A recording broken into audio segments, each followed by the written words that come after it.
Nanawagan ang grupong Movement for a Livable Cebu nga adunay angayang manubag sa nahitabong trash slide sa Binalyo Landfill. Ano ang report ni Marie Dumabo? Nanawagan karon ng Movement for a Livable Cebu sa kagamhanan nga angayang adunay manubag sa nahitabong trash slide sa Binalyo Landfill sa Cebu City. Awag nila ang usa ka transparent ug independent investigation aron mahatagan og hustisya ang mga naangol ug nakalas sa trash slide.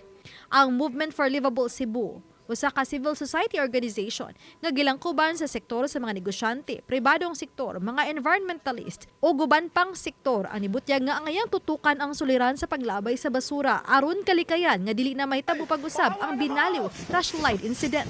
Ang panawagan nato sa mga LGU ug sa judiciary system ug ipasunod gyud ang balaod nagi mapriso ani nagi responsible persons kay kanang kinabuhi nga nawala ana dili man na siya murag part sa basura unya ug natabo na sa ila posible matabo sa daghan pang laing tao in the future. Ang among gi-introduce sa public nga kita appeal ta sa problema, kita co-maker sa co-producer sa problema ug dili na to usbon atong pamaagi way matabo. Kay ang landfill imo nang butangan og bangag, butangan nimo og tarpaulin, ibutang nimo basura, tabunan og yuta, basura, yuta hantud mapuno. Dili na siya pa og duhon.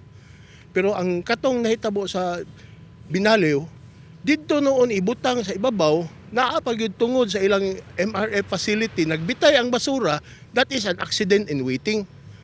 Samtang mitunol siyang pahasubo si Cebu Governor Pamela Baricuatro sa mga pamilya sa mga biktima sa trash slide sa Barangay Binalyo. Gawa sa taga-dakbayan sa Subo, daghan usab ang mga trabahante nga apektado nga taga-lungsod sa Konsolasyon ug Pinamungahan.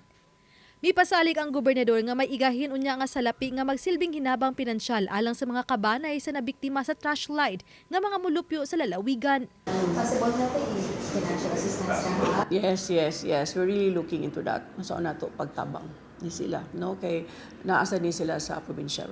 Yeah. So rest assured that we are doing our part. Samtang suding unang quarter karon tuiga, paningkamutan sa gobernador nga mapatukod na ang waste to energy facility sa probinsya aron kasolusyonan ang problema sa mga basura. Uban ni Cleofer Lumayag ug Rod Prado, Marie Dumabok. Balitang Bisdak.